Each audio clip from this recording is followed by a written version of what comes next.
All right. Good evening, good evening, good evening, good evening, District 2. All right. So, for those of you all that don't know, I'm Kim Tandy. I'm the District 2 manager, and I welcome you to District 2. If those of you that are not from District 2 and those that are from District 2, welcome home. It's awesome, and I just want to start off tonight with introducing the clerk of session of this incredible facility and tell her thank you so much for welcoming us into your home. And we'll have a few words from her, and then we will begin the program. So, Ms. Burdell, thank you so much. Thank you, Kim. And welcome to Westminster Church of Detroit. It's so wonderful to look out in the audience and see the pews filled. That's always a good feeling for anyone who's a part of a church, as you well know. Well, Westminster Church of Detroit is a church for all people. We are welcoming and opening to all those, not only in District 2, but throughout southeastern Michigan. We would love to have you and be a part of our programs. At the church, we are here every Sunday at 10 o'clock. We have service in the parking lot. We have service on YouTube, and obviously we have face-to-face. So we'd love for you to join us. We have church, Sunday school for children at the same time as service, and we also have Bible study at 1 o'clock on Wednesdays. And we'd love for you to even know that we have a camp that we have operated for over 100 years as a part of this church community, and it's in Higgins Lake. And that particular camp services young people, as well as it's a wonderful facility for conferences and other types of activities or retreats that you may be interested in. We are really glad to have you. Please respect our facility. We really would appreciate it. And I'll do a little homework. The bathrooms are down the hallway, which would be north of where we are now, and that's both for male and female. And if you need to see someone, we have staff that are walking around throughout the facility if you need additional assistance. And if you have any questions, we'll do our best to support you. And as well, thank you for coming, and welcome to Westminster Church of Detroit. I'm going to take, you don't ever give anybody the mic, right? I worked with this man 26 years ago.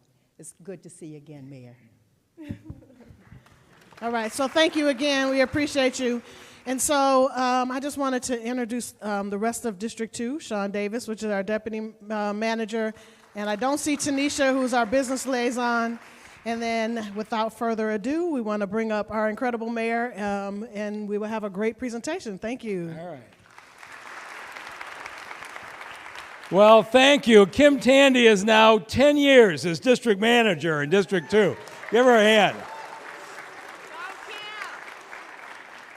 To see the clerk I did work with 26 years ago, although when I got to this neighborhood, I thought a little bit farther back. 50 years ago, I was going to high school across the street at Catholic Central, where Flicks now is. But this church has served this community for a long time. We appreciate them opening up their doors. For anybody who hasn't been to one of these, or if you're watching at home, seen one of these, we're going to do a presentation at the beginning on substance. And then we're going to take questions, not only on what we talk about today, but any other subject. We'd like the emphasis to be on District 2. This is their evening, but we will take questions from anybody else. Let me start by giving a report to District 2 on a couple of the citywide priorities and where you stand. You know, of course, your district manager, Kim Tandy, your deputy district manager, Sean Davis, who is also going on 10 years, and Tanisha Turner, your business liaison, who's a little more recent addition.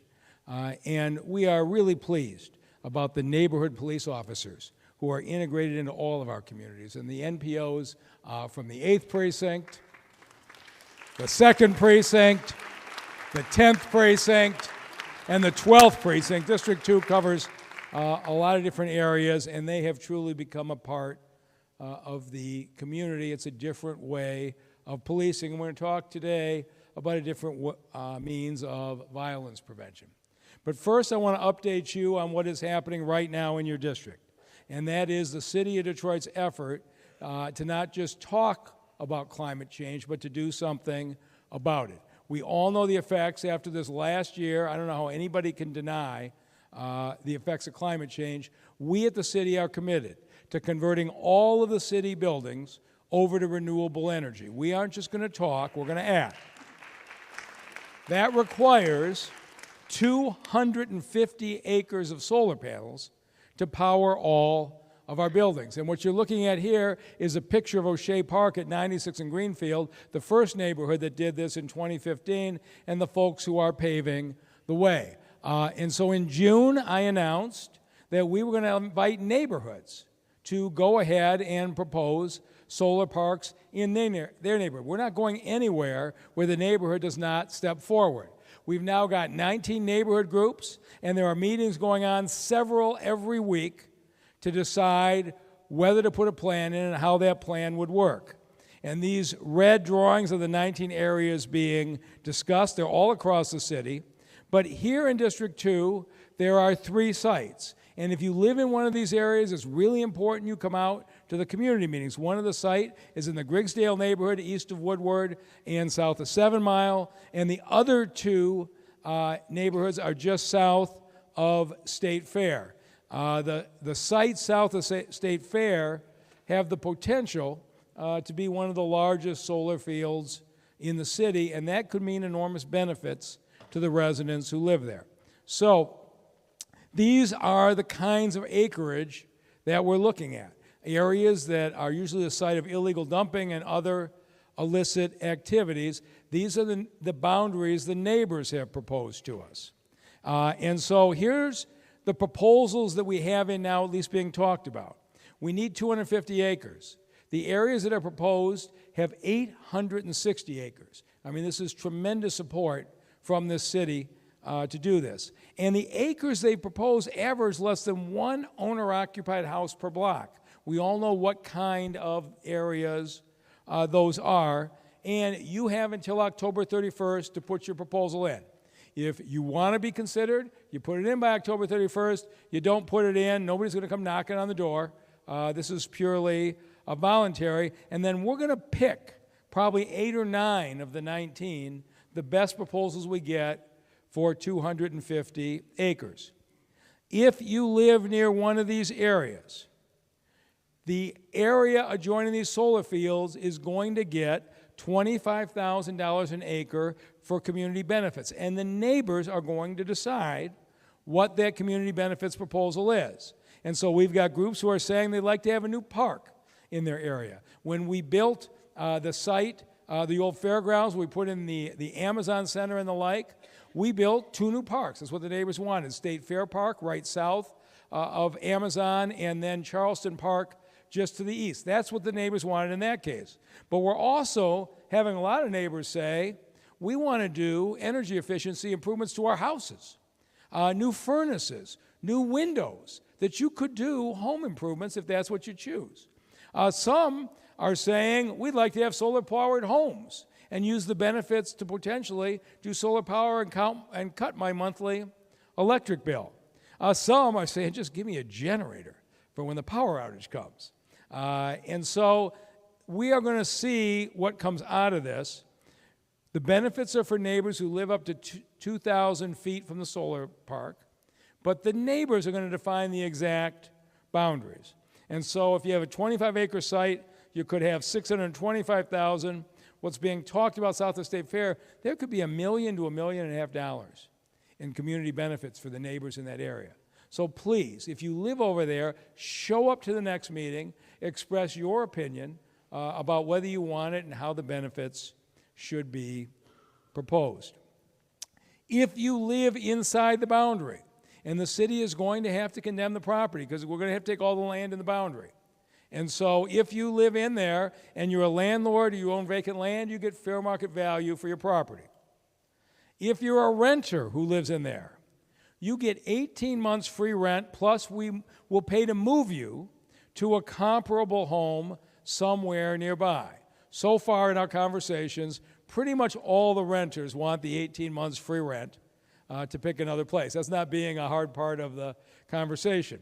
If you're an owner-occupied house, we will pay you double fair market value for your house, double the appraised value. And we're having these conversations. Some people are saying, give me a fair price and I'm moving. Other people are saying, I've been here 2 or 3 generations, I don't want to move. And in many cases, we can actually shape the boundaries to leave folks there who don't want to move. And we are now getting to the point where we're actually telling people, if we come into your area, here's how much we would give you for that property, so they can make an informed decision. And so that is going on right now. The community, when they put in their proposal, they're going to have to show us their support with inside the field boundaries. We're not going to go take a whole lot of people who live there and say, sorry, you're going to move. They're going to have to show us there is support within that area. Here's the reason this works. When President Biden signed the Inflation Reduction Act, it actually is going to pay somewhere between 30 and 50% of the cost of our solar fields. So what could not have worked a year or 2 ago, now we can address climate change with the help of the president. So you have until October 31st, so if your neighborhood looks like this, and you want it to look like that with community benefits, you have to go to your meetings, put your plans in, and I know Kim Tandy is leading both of those conversations, along with solar experts who can tell you how the panels will work. Some folks are afraid the heat is going to rise in my neighborhood. I have a bunch of solar panels. Folks at O'Shea Park can tell them, no, that's not true. They've been very good neighbors to have, and it's improved the neighborhood. But we want you to hear from the experts in the field to make your own decision. I want to update you on another initiative that's starting in your neighborhood, and that's our $10 million community violence initiative. The Detroit Police Department is doing a great job at getting out there and fighting crime. But we have not made the progress we need to make in having a city where our children are raised safely. And so we decided not to put all our money into police, but to put $10 million into neighborhood groups. And what's community violence? Community violence is paying groups who are in the neighborhoods, who have relationships. Most of the violence today is not drug-related gang turf. It's not that. It's people with ongoing beefs who are shooting themselves and shooting each other back and forth, drive-bys back and forth. We know what the history is. And here's the question. Could you take people who have credibility in the neighborhood with those who may not trust the police, may not trust anybody in government, wouldn't otherwise talk, who can get in and say, I know you're beefing. I know you've got real pain. Here's what we can do. And that's what they are doing. And so they've got a 1-year contract that I expect to be a 2-year contract. Started August 1st. So they're now about 6 weeks in to doing this. And this is the map of the concentration of violence in Detroit. And as you know, it's not like every neighborhood in this city is very dangerous. But there are some areas that are dangerous every day. And those are the areas outlined in yellow. That's 40% of all the violence in the city is in those areas. And so we picked 6 of the 25 applicants we got. We picked the very best 6 groups. And on the east side, Wayne Metro and the Denby Alliance, Detroit Friends and Family. Over in Warrendale, Force Detroit. Over off of Southfield, Detroit 300. New Era is in the Wyoming and Hubble area. They have a little piece of District 2, but go down to District 7. And at last month's meeting in District 7, New Era, Detroit 300, and Forest Detroit all talked to the community about what they were doing to ask for their help. You have another group called Detroit People's Community, and they are the most heavily concentrated in this area. Their boundaries run from 8 Mile on the north, Hubble on the east, Curtis on the south, and Burt Road on the west. And Negus Vu of the Detroit People's Community is going to be here tonight to talk to you about what they're going to do and how to partner with them on a daily basis. So Negus Vu, please come up and spend a few minutes and tell folks what you're doing. Let's give them a hand.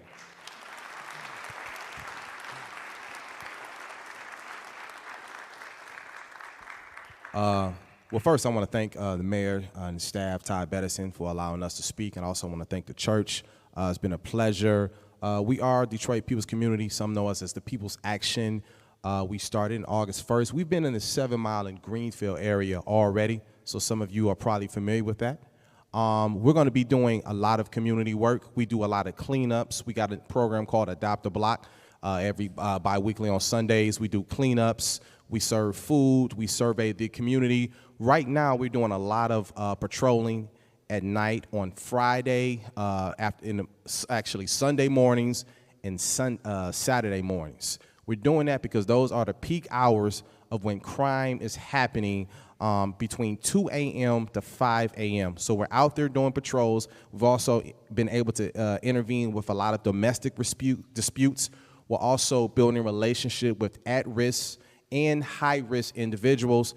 At-risk individuals are those who are around those potentially that are shooters, and they can become one of them. And we're also dealing with those who are high-risk individuals who are actually the shooters. So our method is using multidisciplinary implementations of evidence-based models that have shown and been proven across the country to reduce violence. So I'm going to let Jackie and pass it to her and let her speak. We only got about 5 minutes, so we're just giving you a quick overview. Peace, everybody. My name is Jackie Robinson. I am the operations manager of the People's Action. One of the things that we are excited to implement for this community is case management services for high-risk offenders and victims of violence in this area. And what is that going to look like? We have identified a needs assessment tool that has an 80% accuracy rate for identifying people who are at risk for violent behavior or violent victimization, which means that we can actually hone in on the individuals who are most at risk and offer them the most intense services. We have a master's level social worker who will be doing case management services, which is something new for us, but we're very excited. Including in those case management services will be ongoing interaction with the individual's family, especially the youth, the parents and the grandparents and the siblings who are all influencing that youth, as well as the adults. We have a reentry caseworker who will be directly working with returning citizens and people who are on probation. And each individual who receives case management services from us will also be paired with a mentor who is a member of our street outreach team, who will act as an ally in this journey for gaining new skills and just a new way of approaching conflict resolution and mediation. And I'm going to pass it over to our school liaison, Minister Freedom. Hi, good afternoon, everyone. My name is Minister Freedom. I'm the school liaison.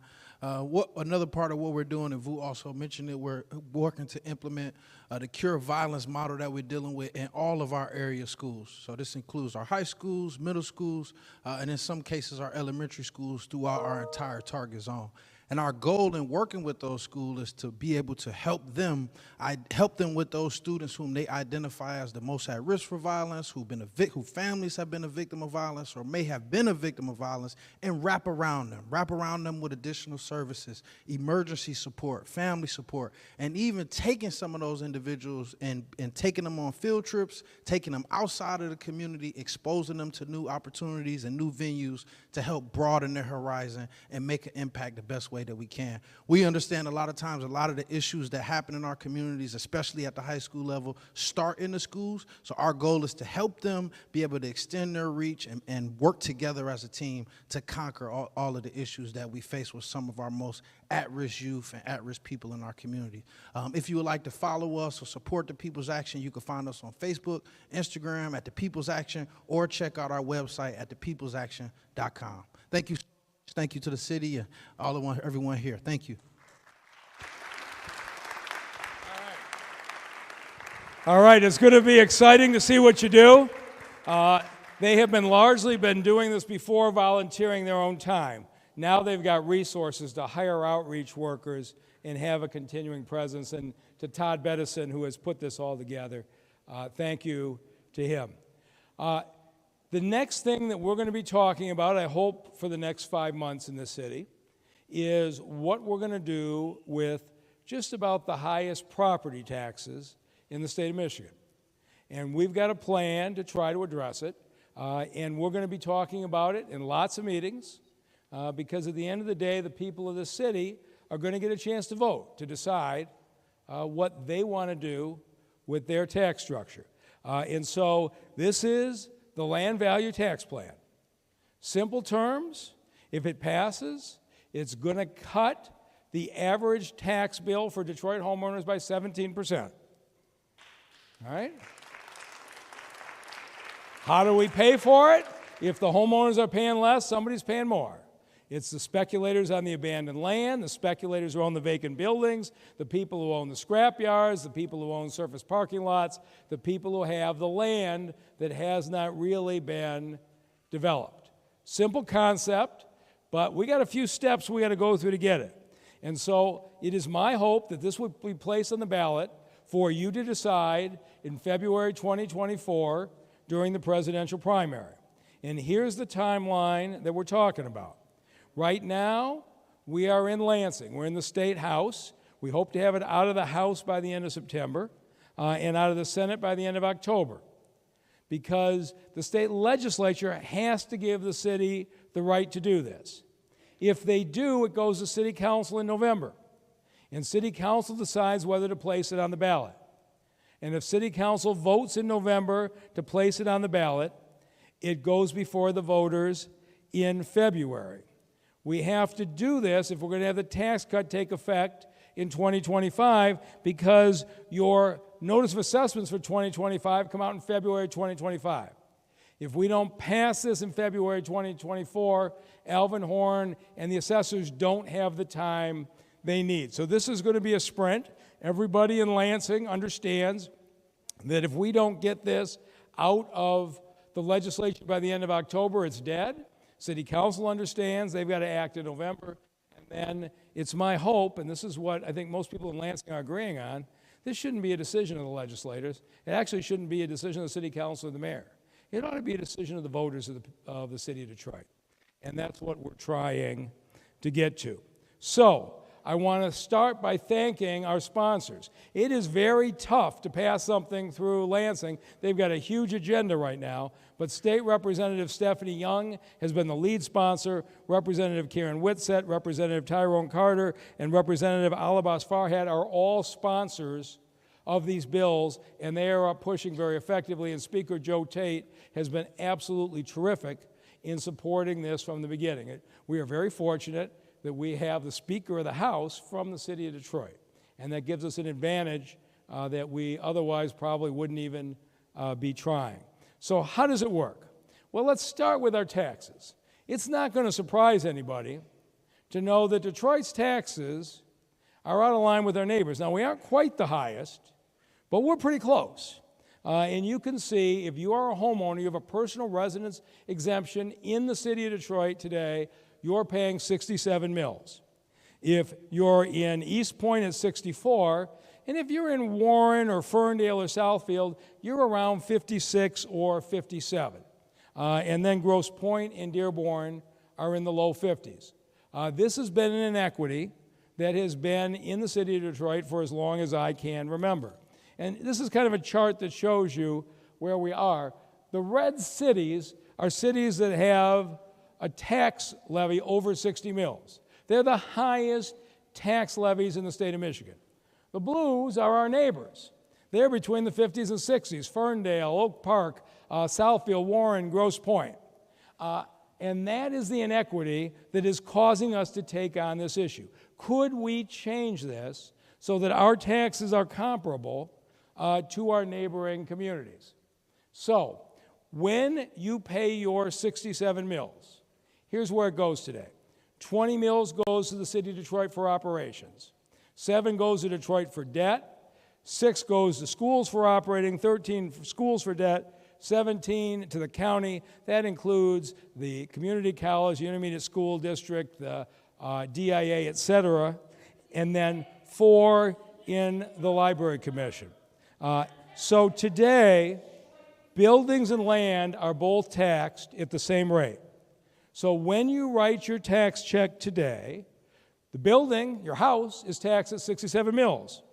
Your land is taxed at 67 mills. This is the way that it's always worked. It's the way it works every place else, except there's a problem. Because the tax on the land today in Detroit doesn't generate anything because our land values are so low.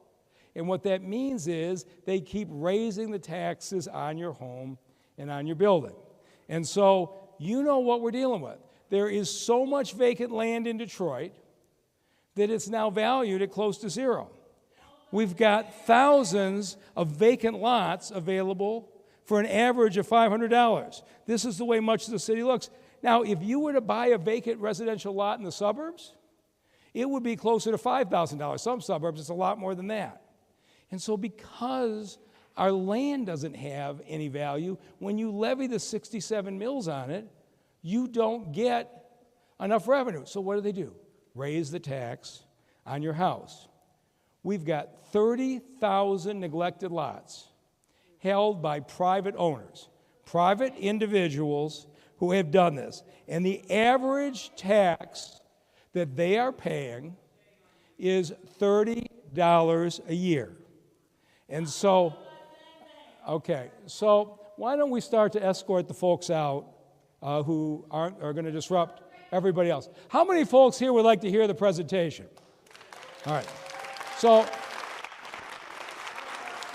I'm going to ask that we just start escorting out those who are disrupted for the 95% of the people here who came to hear the presentation. Everybody's going to get a chance to talk, but the way this works is you get a chance to express your opinion, you don't get a chance to stop other people from hearing theirs.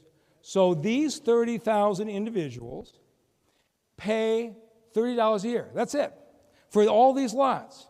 And you know what we end up doing? We cut these lots 5 times a year. You've seen us go through the neighborhoods. The folks who own it, who almost all live out of the city and many live out of the country, they're not maintaining their lot. Sometimes the neighbors are cutting the lot. Most often the city's coming through.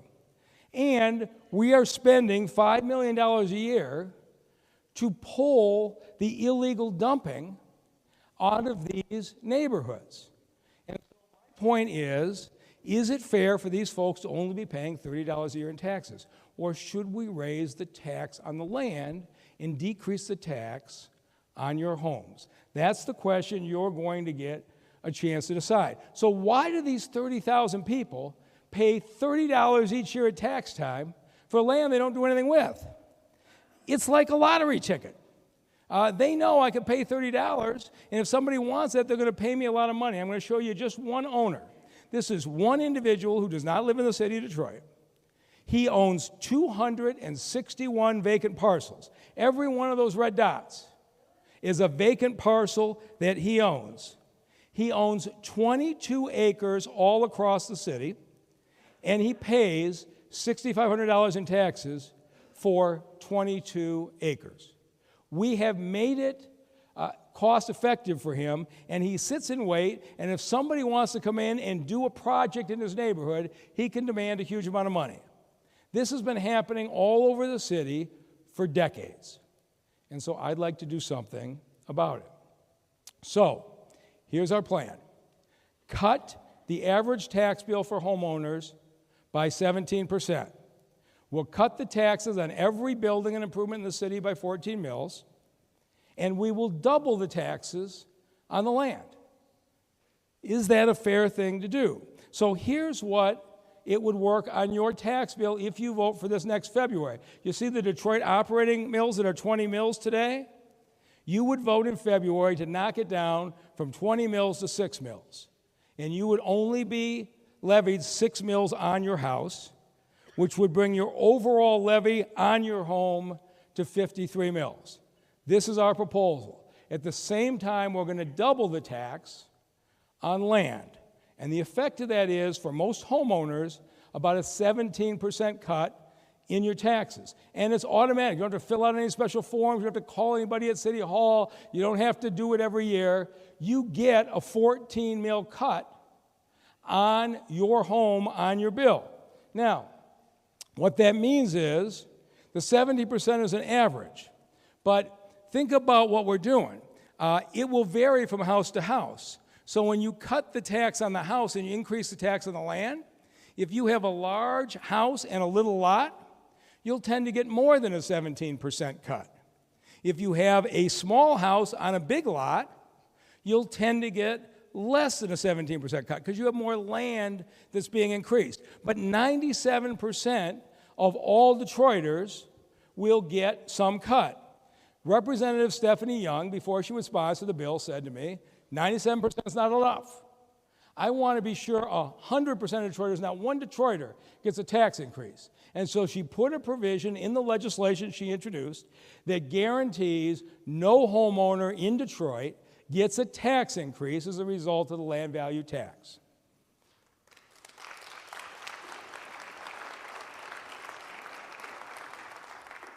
So, this 14 mil cut is improvements for all property owners. Somebody out there says, well, I rent my house. How does that affect me? Well, landlords are going to see a 14 mil cut on their property too. Apartments are going to see a 14 mil cut on their apartment building. Retail stores up and down Livernois, McNichols, they're going to see a 14 mil cut on their buildings. All improvements in the city get the 14 mil cut. All land gets doubled. And so you think about it as you go down Livernois, for example, if you've got a storefront that doesn't have much in the way of a parking lot, it is going to tend to see a bigger cut. If you've got a small store with a big parking lot, it's going to be a smaller cut, or it could be an increase in some cases, because we're doubling the price of the land. But if you are a renter, there is no reason your rent should go up, and really your landlord is going to see a significant cut in their costs. So, if homeowners are getting a 17% cut, who's paying for it? Because somebody's paying for it, right? First is the owners of vacant lots. They're all going to be double. The second is the owners of all those vacant commercial buildings that you see out there. Their taxes are by and large going to be double. If you've been living down the street from a vacant apartment building, a vacant gas station or whatever, their taxes are going to be double. Owners of scrap yards and auto salvage yards. Got a few of those in this city, right? And we know why they're there. They spread out on all this land because the land had so little value it wasn't being taxed. It was cheap to set up. We have more than 400 scrap yards and auto salvage yards in the city of Detroit. We don't need 400, right? Detroiters don't need 400 scrap yards and auto yards, but the land was so cheap they set up business here. And owners of the surface parking lots, because there was no incentive to build on those lots. And so the folks who own the downtown parking lots are going to see the biggest tax increase of all, because they should be building, right? So this apartment building right here pays $251 a year in property taxes. The reason is that under the assessment law, when a building is declared obsolete, its value goes to zero, which means all you tax is the land. And in the city of Detroit, the land value is so small, that abandoned apartment building sits there year after year. It pays $251 in taxes, and the owner doesn't have to do a thing, just sits and waits till somebody comes along and makes him an offer. But 2 doors down, LaTanya Patterson's family has lived there more than 40 years. She lived there when that apartment was full. She watched it deteriorate. And today, her family in that little one-story home is paying more in property taxes than that abandoned apartment building that is blighting her entire neighborhood. Because in this city, the way our tax structure works, we punish building and we reward blight. This is backwards, but it's what we do. This is an abandoned auto shop, been abandoned for about 15 years. That old commercial auto shop pays $410 a year in taxes. Same thing. Building has been declared obsolete. The tax on the land is $410. But Marguerite Wynn has lived next door for 35 years. Look how beautifully she's kept up her property. And year after year, she has watched that neglect go. She pays twice as much for the house she maintains with her family than the guy who abandoned that commercial auto shop pays.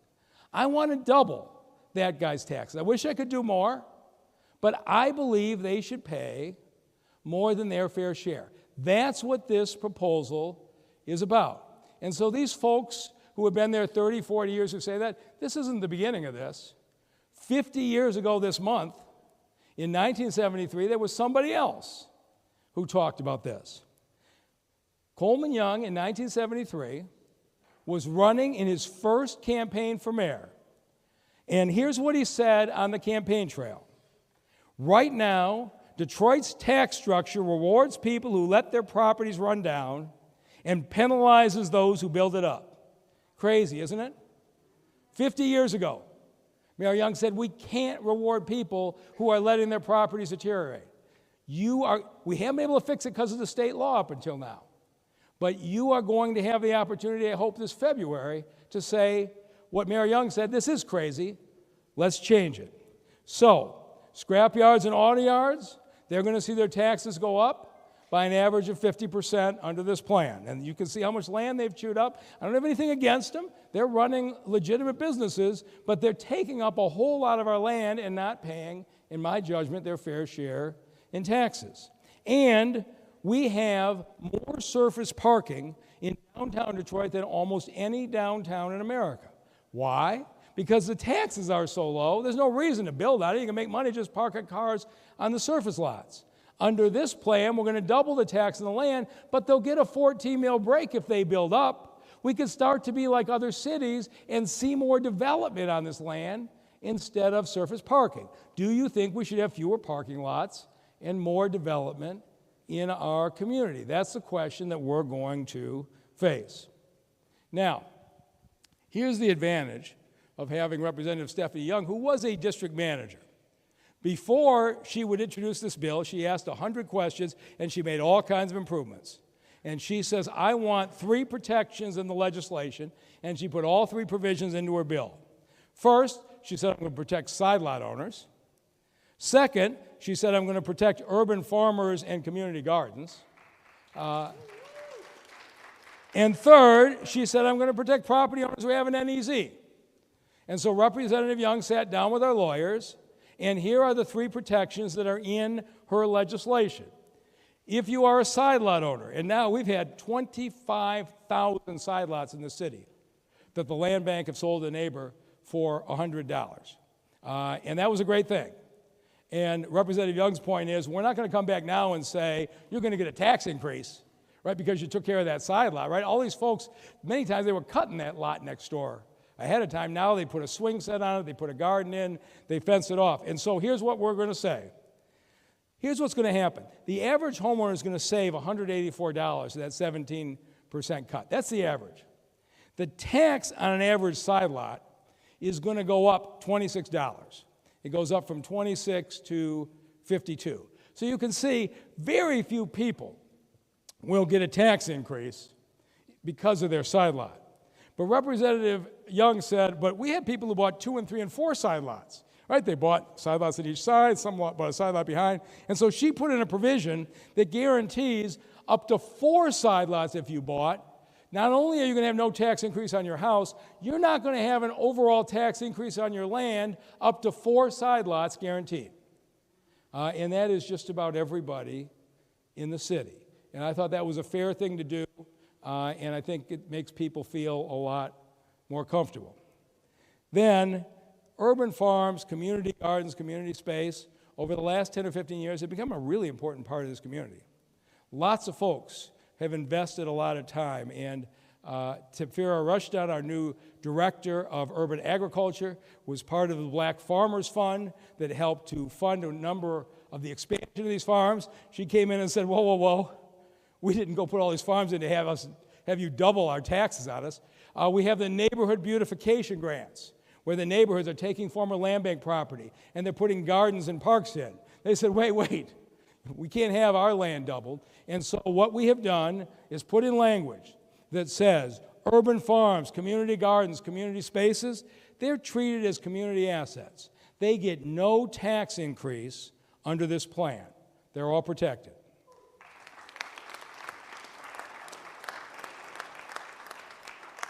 And then there's the third piece, and that's the NEZs. And this is kind of complicated, but if you have an NEZ, you know it and you understand it. And if you don't, you probably don't know what we're talking about. But I'll tell you why it's important. There are 110,000 homeowners in this city today. 9,000 of them have an NEZ. It was something that was passed under Mayor Kilpatrick. It allowed city council to establish zones in basically the nicest neighborhoods in this city, and gave them a 20% tax cut. But you had to fill out a bunch of complicated paperwork, and it only lasted 15 years. And most of them were put in 2008, 2009, 2010. But these 9,000 folks have had this 15-year cut, and it's worth about 20% to them. And so what Representative Young said is, if you've got an NEZ, you keep it. We're not going to take it away from anybody. All right? You bought your house, you counted out that NEZ, and you keep it just the way it was until that 15 years runs out. When the 15 years runs out, then you go over to the land value tax, which is a 17% cut. The beauty of that is you don't have to fill out any forms. You don't have to do anything. You get it automatically. So if you've got an NEZ, you will be protected for the rest of your 15-year period. So what does this all do for us? As I told you today, this is the city as it stands now, the high-tax area with the lower-tax suburbs. If the voters of Detroit pass this proposal in February 2024, we will now look like this. Okay? We will be comparable to the surrounding communities. This doesn't solve all of our problems, but it takes out one negative for being in Detroit when your friends from Southfield and Oak Park and Warren and Dearborn are telling you my taxes are lower. We're going to be able to say we've got a comparable tax rate in the city. I think it'll help the city in the long run. I think it's what Detroiters deserve. So nobody has to make a decision today. We're going to have this conversation for the next 5 months. You're going to have lots of community meetings, lots of opportunity to inform yourselves, and then ultimately make a decision at the end of February. So that is a summary of what we're talking about. We were scheduled to go from 7 to 8:30.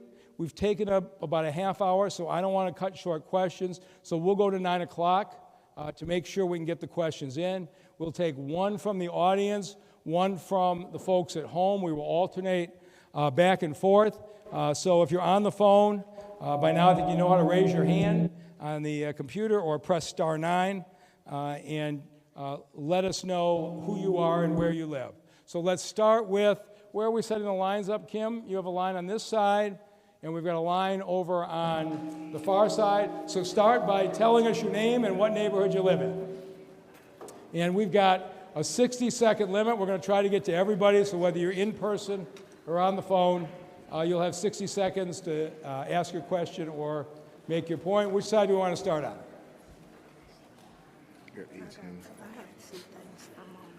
Okay, hang on. Before I start, I'm told that we have a couple of our council members here. Is Council Member Mary Waters here? All right, Council Member. And Council Member Gabriela Santiago Romero, visiting from District 6. Thank you for being here. All right.